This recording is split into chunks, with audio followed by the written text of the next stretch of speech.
আজ আমি নারকেল দিয়ে চিচিঙ্গে রান্না করেছি।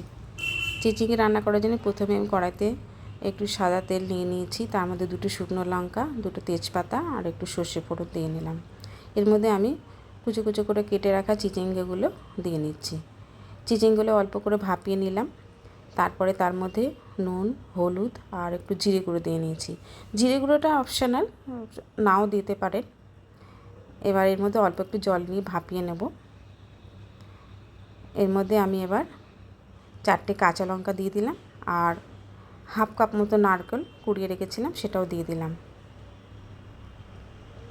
আর একটু ভাপিয়ে নেওয়ার পরে আমি একটু নাড়াচাড়া করে নিলাম। এবার চিচিঙ্গেটা আমার মোটামুটি সিদ্ধ হয়ে গেছে। এবার এতে একটু মিষ্টি দিয়ে নিলাম। একটু স্বাদ বাড়ানোর জন্য মিষ্টিটা দিলাম, কারণ এই পদটা একটু মিষ্টি মিষ্টি হলে খেতে ভালো লাগে। চিচিঙ্গে আমার পুরো এখন তৈরি হয়ে গেছে, এটা আবার পরিবেশন হবে।